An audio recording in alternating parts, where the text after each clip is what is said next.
राजधानी रायपुर में धरना स्थल को लेकर मुद्दा तो गरमाया हुआ है, लेकिन फिर से आदेश के बावजूद यहां पर प्रेरक संघ द्वारा धरना दिया जा रहा है। बता दें कि 2009 से केंद्रीय योजना चल रही थी जिसमें कांग्रेस की सरकार थी। तो कांग्रेस की सरकार ने केंद्रीय योजना निकाली थी कि प्रौढ़ जो लोग होते हैं, वयस्क लोग जो किसी कारणवश अपनी शिक्षा पूरी नहीं कर पाते, उन्हें शिक्षा के प्रति जागरूक करना, उन्हें शिक्षित करने के लिए एक संघ बनाया गया था जिसे प्रेरक कहा गया था। वैसे तो वो संविदा के तौर पर काम करते थे, तो वो गांव-गांव में जाकर उन लोगों से बातचीत करके उन्हें शिक्षित करने का प्रयास करते थे।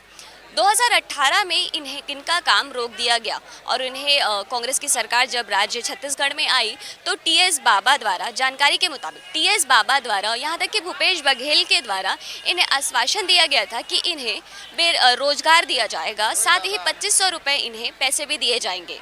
उसके बाद अभी तक 2022 तक ना ही इन्हें रोजगार दिया गया है, ना ही किसी तरह का भुगतान किया गया है, जिस वजह से यहाँ पे पूरे प्रेरक संघ द्वारा, जो कि राज्य के हर जिले, हर क्षेत्र से आए हुए हैं, वे लोग मिलकर आज धरना स्थल पर अपना प्रदर्शन कर रहे हैं। यहाँ पर हमारे साथ संदीप द्विवेदी जी मौजूद हैं, जो कि संघ के प्रदेश अध्यक्ष हैं। चलिए उनसे बात करते हैं और इस धरना के बारे में अधिक जानकारी लेते हैं। प्रेरकों को 31 मार्च 2018 को बाहर कर दिया गया था और अभी भी कार्यक्रम संचालित है, लेकिन प्रेरकों से कार्य नहीं लिया जा रहा है। पूर्व सरकार ने इनको, जो बीजेपी की थी, डॉक्टर रमन सिंह जी ने इनसे वादा किया था कि मैं शिक्षा कर्मी में आप लोगों की नियुक्ति दूंगा, और उस समय जो प्रकाश जावड़ेकर जी तत्कालिक शिक्षा मंत्री थे राष्ट्रीय पे, उन्होंने भी वादा किया था कि आपके साथ नाइंसाफ़ी नहीं होगी, लेकिन उन्होंने अपना वादा नहीं निभाया। चुनाव आई तो उस समय के प्रतिपक्ष नेता रहे माननीय टीएस सिंहदेव जी, जो मुख्यमंत्री के उस समय अपने आप को दावेदार समझते थे, लिखित रूप से वो आश्वस्त किए थे सभी प्रेरकों को कि सरकार बनते ही मैं आप लोगों को रोजगार तत्काल प्रदान कर दूंगा। साथ में भूपेश बघेल जी से जब वार्ता हुई चुनाव पूर्व, तो उन्होंने भी कहा कि मैं आऊँगा तो आप लोगों के साथ में न्याय होगा।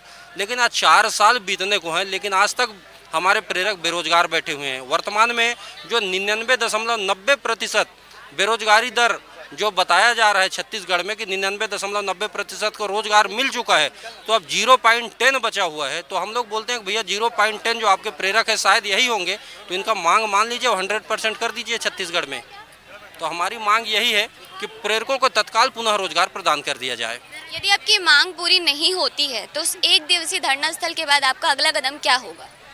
देखिए, क्योंकि प्रेरक अभी लगातार मुख्यमंत्री जी को वजन का भी रक्तदान करने का आह्वान किया था। 400 लोगों को मुख्यमंत्री के नाम से रक्तदान इसी मैदान पे आज से 3 साल पहले कोरोना पूर्व किया गया था। तो मुख्यमंत्री से प्रेरकों कभी बैर नहीं रहा है, लेकिन अब लग रहा है मुख्यमंत्री जी जानबूझ के आक्रोशित कर रहे हैं प्रेरकों को। अगर इस सिचुएशन रहा तो आगामी विधानसभा घेराव किया जाएगा या तो मुख्यमंत्री निवास का घेराव किया जाएगा। ये थे हमारे साथ संदीप द्विवेदी जी, जिन्होंने जो अपने पूरे संघ के लोगों को बेरोजगारी से परेशान होकर बताया, साथ ही बताया कि अगर इनकी मांग पूरी नहीं होती तो ये कठोर कदम उठाएंगे, अनिश्चितकालीन हड़ताल करेंगे। कैमरा पर्सन अंकित के साथ आरजी न्यूज़ के लिए सोनाली, रायपुर, छत्तीसगढ़।